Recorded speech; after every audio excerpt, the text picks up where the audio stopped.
Okay. Episode 2 of Picard. Oh, we're going down the Star Trek route. Maybe we should make a film thing or a TV thing or a regular segment, where we kind of review a little bit of pop culture or something. Like right now? Well, I mean, it's been 2 weeks in a row, right? So are we going to do one every week, our Picard update? We could. I don't know. What do you think? I mean, what did you think of the episode? I thought it was boring. I thought it was boring as fuck. It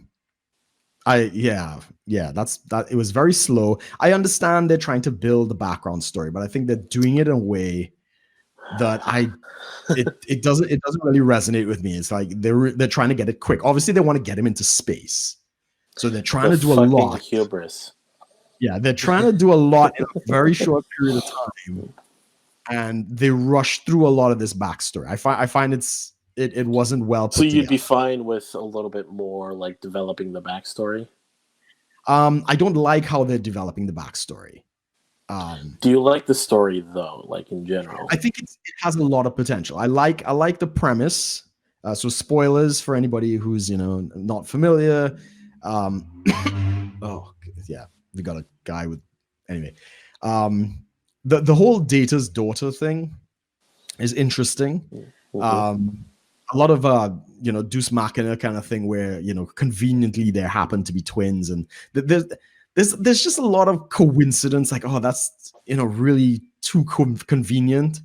In this episode, there's a love scene between the other girl. I can't remember the other girl's name, the twin sister, and the Romulan, and I'm kind of like, you slept with him within minutes of like meeting the guy. Like, you're just fucking met. Like, what kind of slut is this? They're enlightened people in the future. They just Like, obviously. I mean, they just met, and he starts talking about how his brother's dead, and just like opening up, and now they're fucking, and it's, what the hell is good? It was too fast. In my view, I'm looking at it like, Jesus Christ, man, we just got into this thing.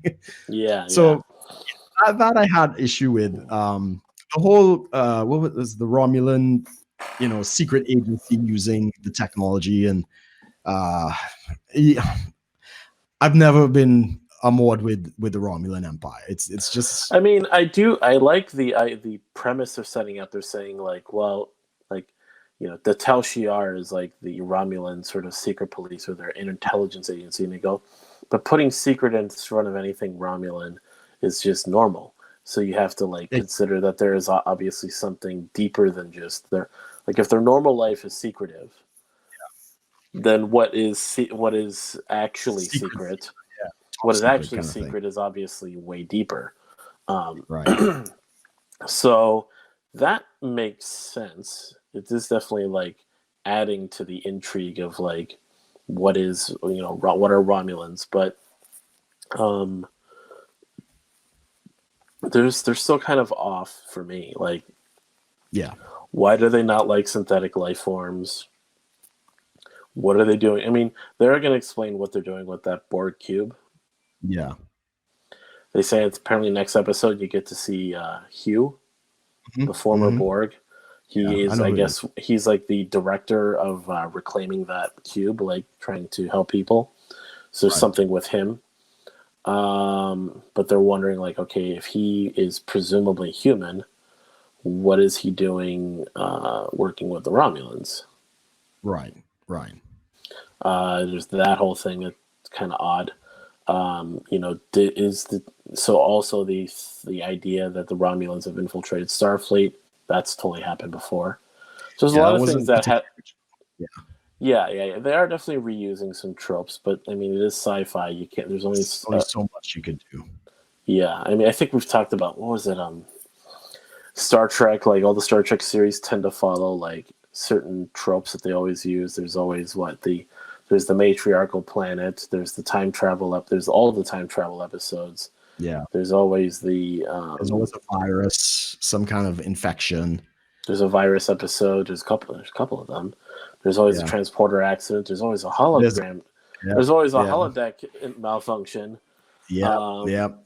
especially when in Star Trek where they have that technology. Ironically, when the coronavirus was breaking out, I started rewatching Deep Space Nine, and I got to like the first couple episodes where there was a virus on on the space station.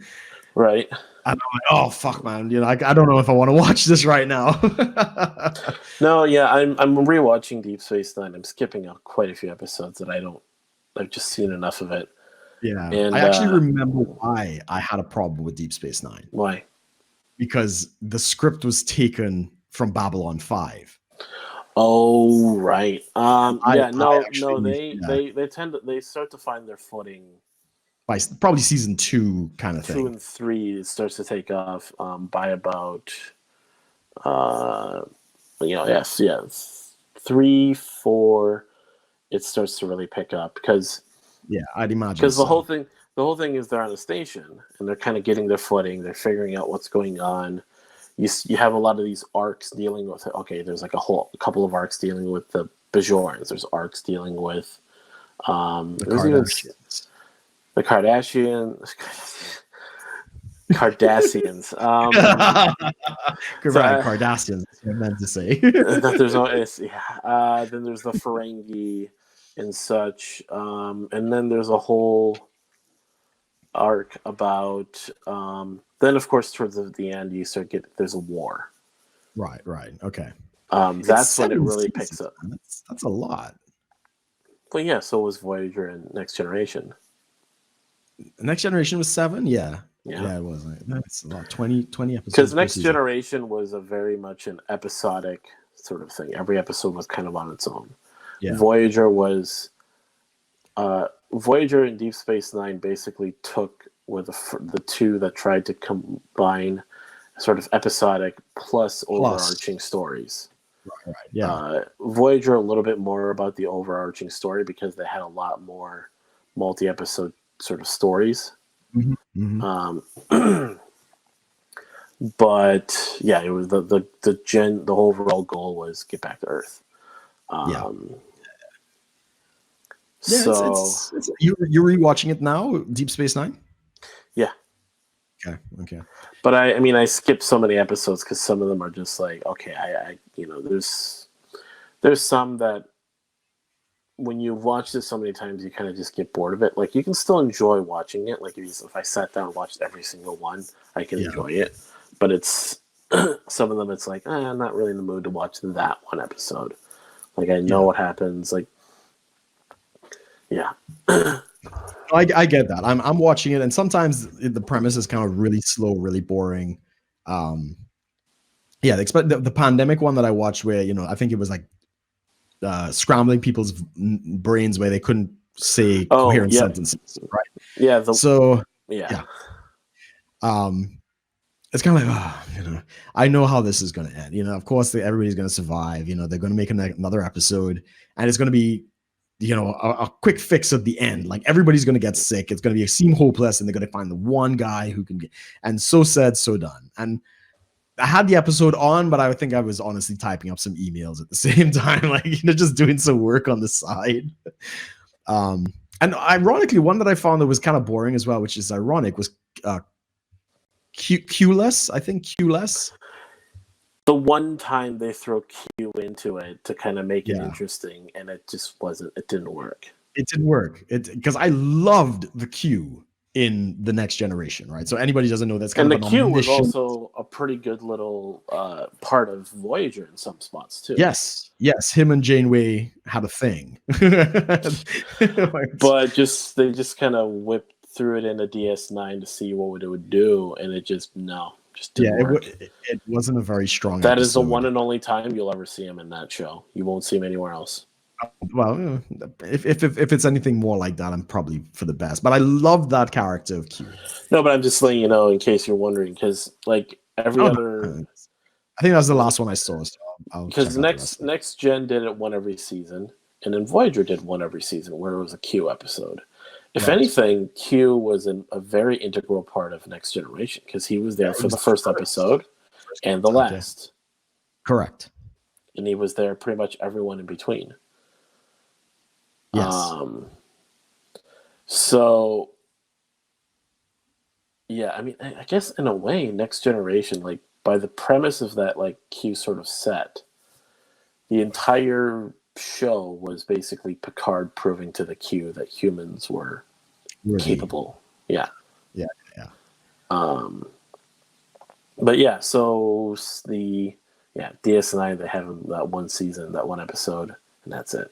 Yeah, I mean, I was disappointed with that, but like I did mention to you that I'm gonna give Deep Space Nine another run, and I'm kind of further removed from my days of Babylon 5. So anybody who doesn't know, Babylon 5 was another sci-fi series on the Sci-Fi Channel that was basically based on pretty much the same premise of this out space station, with a wormhole, and there was part of an interstellar war, and it's part of a peace settlement, and one side switched to it's basic. The first 3 episodes are identical. It's the same fucking story, right? Right.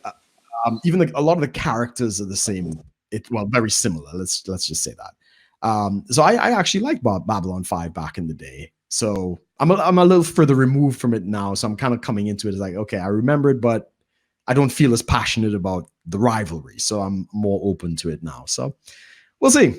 We'll see how it goes. I'll give it at least the first season. But back to Picard. I think that's what, the second episode definitely starting to push some things that I thought was like not needed. Like, I get they're trying to be edgy, but that one admiral just God. right away just I mean, I figured Starfleet would still. I mean, I get it. Picard is basically completely not within the good graces of Starfleet anymore. He pretty much gave them the big old finger, like "fuck you" for what you did. Yes. And they're like, and then of course, on top of that, explaining all that on that televised interview that he did. Yes. That makes sense why they're pissed. But to that Sure. point, it seemed to be pushing like the bounds of like just being edgy. Well, I mean,